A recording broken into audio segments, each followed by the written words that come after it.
തിരിമറി തെളിയുമോ എന്നാണ് ചോദ്യം. പി ആർ സുനിൽ, ബി.ജെ.പിയിൽ തിരിമറികളുടെ പല കഥകളായി, തെളിയാൻ വല്ല സാധ്യതയുണ്ടോ? ബി.ജെ.പി ആയതുകൊണ്ട് തിരിമറി തെളിയുമോ എന്ന് എനിക്ക് സംശയമുണ്ട്. കാരണം പ്രത്യേക വാഷിംഗ് മെഷീൻ രാജ്യത്ത് തന്നെ ഉൽപ്പാദിപ്പിക്കുന്ന പാർട്ടിയാണ് ബി.ജെ.പി എന്ന് മറ്റ് പാർട്ടികളൊക്കെ തന്നെ വലിയ വിമർശനം ഉന്നയിക്കുന്നത് നമ്മൾ കേട്ടിട്ടുണ്ടല്ലോ. നേരത്തെ പ്രിയങ്ക ഗാന്ധി പാർലമെന്റ് എപ്പോഴും പറഞ്ഞുകൊണ്ടിരിക്കുന്ന കാര്യമാണ്.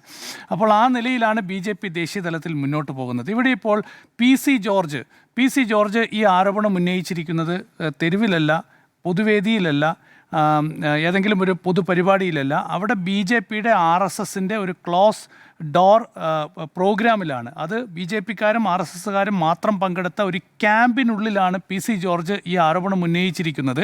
അത് ആ ക്യാമ്പിൽ പങ്കെടുത്ത ഒരാൾ തന്നെ മൊബൈലിൽ ഷൂട്ട് ചെയ്ത് മാധ്യമങ്ങൾക്ക് നൽകുകയാണ് ചെയ്തിരിക്കുന്നത്.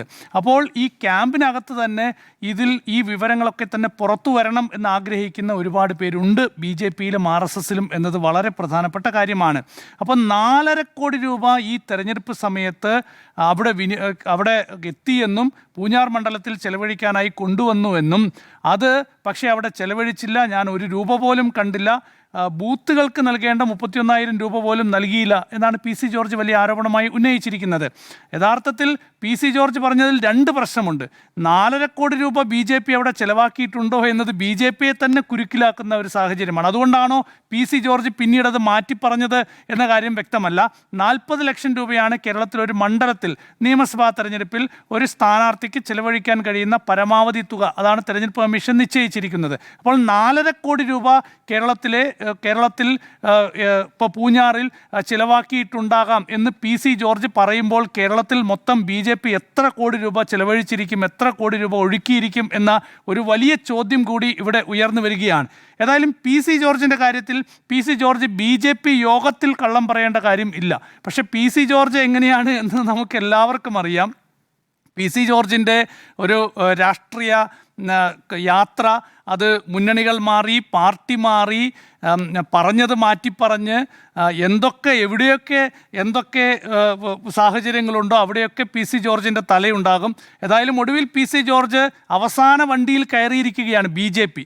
അതുകൊണ്ടാണ് പി സി ജോർജ് ഇന്ന് പറയുന്നത് ഇനിയിപ്പോൾ വേറൊരു വണ്ടിയിൽ കയറാൻ ഉദ്ദേശിക്കുന്നില്ല, ഇത് അവസാന വണ്ടിയാണ്. അതിനിടയിൽ പി സി ജോർജ് ഒരു ബ്ലണ്ടറൊക്കെ പറഞ്ഞിട്ടുണ്ട്, കടന്നുപോയി. അതെന്തായാലും ഞാനിവിടെ പറയുന്നില്ല. പക്ഷേ ബി.ജെ.പിയിൽ ഇപ്പോൾ ഈ ഫണ്ട് തട്ടിപ്പുമായി ബന്ധപ്പെട്ട കാര്യത്തിൽ എന്തെങ്കിലും കൃത്യമായൊരു നടപടി ഉണ്ടാകും എന്ന് ഞാൻ പ്രതീക്ഷിക്കുന്നേയില്ല.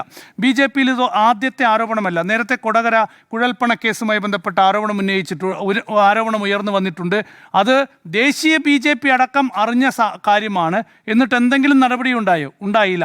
ഈ തെരഞ്ഞെടുപ്പ് കാലത്തല്ലേ ഇപ്പോൾ ശോഭാ സുരേന്ദ്രൻ പണം നൽകിയതുമായി ബന്ധപ്പെട്ടുള്ള ആക്ഷേപം വന്നത്, അതിൻ്റെ ദൃശ്യങ്ങൾ പുറത്തു വന്നില്ലേ, അതുമായി ബന്ധപ്പെട്ട ഒരുപാട് വിവരങ്ങൾ പുറത്തു വന്നില്ലേ, എന്ത് നടപടിയാണ് ഉണ്ടായിരുന്നത്? അപ്പോൾ അവിടെയും നടപടി ഉണ്ടായില്ല എന്നുള്ളതാണ്. നമ്മൾ ദേശീയ ബി.ജെ.പിയുടെ സാഹചര്യം പരിശോധിക്കൂ. നമുക്ക് ഈ പ്രധാനമന്ത്രി നരേന്ദ്രമോദി ഒരുപാട് റാലികൾ നടത്തും. മോദി നടത്തുന്ന ഒരു റാലിക്ക് ചുരുങ്ങിയത് 15 മുതൽ 50 കോടി രൂപ വരെ ചിലവ് വരും. അതായത് ഒരു തെരഞ്ഞെടുപ്പ് റാലിയിൽ പ്രധാനമന്ത്രി നരേന്ദ്രമോദി പങ്കെടുക്കുന്നുണ്ടെങ്കിൽ ചുരുങ്ങിയത് ഒരു 15 കോടി മുതൽ 50 കോടി രൂപയാണ് അതിൻ്റെ ചിലവ് വരിക. കണക്കില്ലാത്ത ചിലവാണ്. ബി.ജെ.പിയെ സംബന്ധിച്ചിടത്തോളം കണക്കില്ലാത്ത അത്രയും പണം ബി.ജെ.പിക്ക് തെരഞ്ഞെടുപ്പ് പ്രവർത്തനങ്ങൾക്കായിക്കോട്ടെ മറ്റ് ബി.ജെ.പിയുടെ സംഘടനാ സംവിധാനങ്ങൾക്കായിക്കോട്ടെ കിട്ടിക്കൊണ്ടിരിക്കുന്നു എന്നതാണ്. ഇപ്പോൾ 2024-25 വർഷം ബി.ജെ.പിക്ക് സംഭാവനയായി കിട്ടിയിരിക്കുന്നത് 6000-ലധികം കോടി രൂപയാണ്. അതായത് ഇന്ത്യയിൽ രാജ്യത്ത് എല്ലാ പാർട്ടികൾക്കുമായി കിട്ടിയിട്ടുള്ള മൊത്തം സംഭാവനയിൽ 91% പണം കിട്ടിയത് ബി.ജെ.പിക്കാണ്. 91%. അതിൽ ടാറ്റയുണ്ട്, അതുപോലെ തന്നെ ഈ ഭാരതി എയർടെല്ലുണ്ട്, അതുപോലെ മേഘ കൺസ്ട്രക്ഷൻ, അങ്ങനെ തുടങ്ങി പ്രധാനപ്പെട്ട എല്ലാ കമ്പനികളുമുണ്ട്. കുപ്രസിദ്ധ മേഘ കൺസ്ട്രക്ഷൻ 1000 കോടി രൂപയാണ്, 584 കോടി രൂപയാണ് ബി.ജെ.പിക്ക് സംഭാവനയായി നൽകിയത്. ആ മേഘ കൺസ്ട്രക്ഷന് 4500 കോടി രൂപയുടെ ജമ്മു കാശ്മീർ ടണൽ നിർമ്മാണ പ്രോജക്റ്റ് കിട്ടിയിട്ടുണ്ട്. 3681 കോടി രൂപയുടെ മറ്റ് കരാറുകൾ ലഭിച്ചിട്ടുണ്ട്. ഇനി ടാറ്റ ഗ്രൂപ്പ് നൽകിയത് 1000 കോടി രൂപയാണ് ബി.ജെ.പിക്ക്. 40,000 കോടി രൂപയുടെ സബ്സിഡിയാണ് ടാറ്റ ഗ്രൂപ്പിന് നൽകിയിരിക്കുന്നത് 2 സെമി കണ്ടക്ടർ മിഷൻ്റെ പ്രോജക്റ്റിന് വേണ്ടി. 40,000 കോടി രൂപയുടെ സബ്സിഡി ടാറ്റ ഗ്രൂപ്പിന് നൽകിയിരിക്കുകയാണ്. അപ്പോൾ നമ്മൾ നോക്കിയാൽ വേദാന്ത 230 കോടി രൂപ നൽകിയിട്ടുണ്ട്. ഒരുപാട് മൈനിങ് പ്രോജക്റ്റ് വേദാന്ത കമ്പനിക്ക് കിട്ടിയിട്ടുണ്ട്. അതുപോലെ തന്നെ ഭാരതി എയർടെൽ 197 കോടി രൂപ നൽകിയിട്ടുണ്ട്. നിരവധി സ്പെക്ട്രം ലൈസൻസുകളുമായി ബന്ധപ്പെട്ടുള്ള അനുമതി എയർടെൽ കമ്പനിക്ക് കിട്ടിയിട്ടുണ്ട്. അപ്പോൾ ഒരു സ്ഥലത്ത് സർക്കാർ മെഷീനറികൾ അനുകൂലമല്ലാത്ത തരത്തിൽ സ്പെക്ട്രം വിതരണത്തിന്റെ അതെ സ്വകാര്യ കമ്പനികളെ പരമാവധി പ്രോത്സാഹിപ്പിക്കുക. അപ്പോൾ ഒരു ഭാഗത്ത് സർക്കാർ സംവിധാനങ്ങൾ പൂർണ്ണമായി ഇത്തരം കോർപ്പറേറ്റ് സ്വകാര്യ സംവിധാനങ്ങൾക്ക് കൈയയച്ച് സഹായം നൽകുന്നു. മറുവശത്ത് ഇതേ കമ്പനികൾ BJPക്ക് വലിയ തോതിൽ കോടിക്കണക്കിന് രൂപയുടെ സംഭാവന നൽകുന്ന സാഹചര്യം നമ്മൾ കണ്ടിട്ടുണ്ട്. അപ്പോൾ ഇത് ചോദ്യം ചെയ്യാൻ ആരാണ് ഇവിടെയുള്ളത്? ഒന്നാമത്തെ കാര്യം. 2, കഴിഞ്ഞ 10 വർഷത്തിനുള്ളിൽ പ്രതിപക്ഷ പാർട്ടികളിൽ നിന്ന് എത്ര പേർ BJPയിൽ ചേർന്നു? അവരിൽ ഭൂരിഭാഗം പേരും ED അന്വേഷണം നേരിട്ടവരാണ്. 2 മുഖ്യമന്ത്രിമാരുണ്ട്. അസം മുഖ്യമന്ത്രി ഹിമന്ത ബിശ്വ ശർമ്മ ശാരദ ചിട്ടിത്തട്ടിപ്പ് കേസിലെ പ്രതിയാണ്. ആ കേസിൽ CBI അന്വേഷണം നേരിട്ടിരുന്ന ഒരു പ്രതിയാണ് ഇപ്പോൾ അസമിൽ BJPയുടെ മുഖ്യമന്ത്രി. അപ്പോൾ ഈ നേരത്തെ ഹിമന്ത ബിശ്വ ശർമ്മ BJPയിൽ ചേർന്ന സമയത്ത് അന്ന് അമിത്ഷായോട് മാധ്യമപ്രവർത്തകർ ചോദിക്കുന്നുണ്ട്, ഇദ്ദേഹം BJPയിൽ ചേർന്നല്ലോ, ഇദ്ദേഹത്തിനെതിരെ ശാരദ ചിട്ടിത്തട്ടിപ്പ് അടക്കമുള്ള CBI കേസുകളുണ്ടല്ലോ, അന്വേഷണത്തിന്റെ വഴിക്ക് പോകുമെന്നാണ് അമിത്ഷാ പറഞ്ഞത്. ഏത് വഴിക്ക് പോയി എന്നത് പോയ വഴിക്ക് ഇതുവരെ തിരിച്ചു വന്നിട്ടില്ല. രണ്ടാമത്തെ നേതാവ് സുവേന്ദു അധികാരി, ഇപ്പോൾ പശ്ചിമ ബംഗാളിന്റെ മുഖ്യമന്ത്രി. സുവേന്ദു അധികാരിക്കെതിരെയും നിരവധി അഴിമതി കേസുകളുണ്ട്. ശാരദ ചിട്ടിത്തട്ടിപ്പ് കേസിൽ അദ്ദേഹം പ്രതിയാണ്. മാത്രമല്ല നാരദ സ്റ്റിംഗ് ഓപ്പറേഷനിൽ പണം വാങ്ങുന്ന വീഡിയോ ഉണ്ട്. സുവേന്ദു അധികാരി പണം വാങ്ങുന്ന വീഡിയോ പുറത്തു വന്നിട്ടുണ്ട്. ആ സുവേന്ദു അധികാരിയാണ് BJPയുടെ മുഖ്യമന്ത്രിയായി പശ്ചിമ ബംഗാളിൽ ഭരിക്കുന്നത്.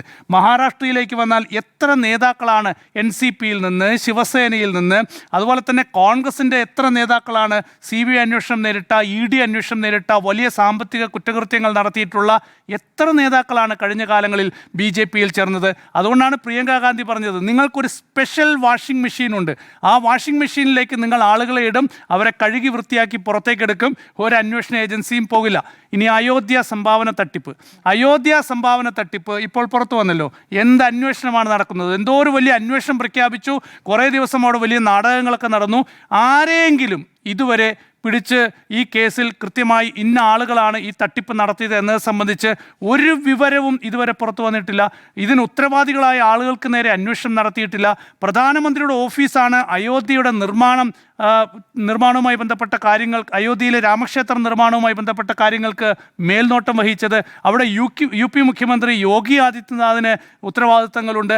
അപ്പോൾ പ്രധാനപ്പെട്ട ആളുകളിലേക്ക് ഒന്നും തന്നെ അന്വേഷണം പോയില്ല. രാജ്യസഭയിൽ പ്രതിപക്ഷം ഇത് ഉന്നയിച്ചപ്പോൾ സഭാരേഖകളിൽ നീക്കി. ചന്ദാ ചോർ കഹാ മിലേഗ BJP കെ ദഫ്തർ മേ എന്നാണ്. BJPയുടെ ഓഫീസിൽ എവിടെ കിട്ടും സംഭാവന കൊള്ളക്കാരൻ എന്ന് ചോദിച്ചുകൊണ്ടാണ് കഴിഞ്ഞ ഈ പാർലമെന്റിന്റെ 2 സഭകളിലും പ്രതിപക്ഷ പാർട്ടികൾ വലിയ മുദ്രാവാക്യം ഉയർത്തിയത്, വലിയ പ്രതിഷേധം ഉയർത്തിയത്, സഭാ കവാടത്തിൽ പ്രതിഷേധം ഉയർത്തിയത്. ഒരു വാക്ക് പോലും പ്രധാനമന്ത്രിയോ ആഭ്യന്തരമന്ത്രിയോ പ്രധാനപ്പെട്ട നേതാക്കളോ ഒന്നും തന്നെ പറഞ്ഞിട്ടില്ല. അപ്പോൾ അതും വിവാദമായി ദേശീയ തലത്തിൽ തുടരുകയാണ്.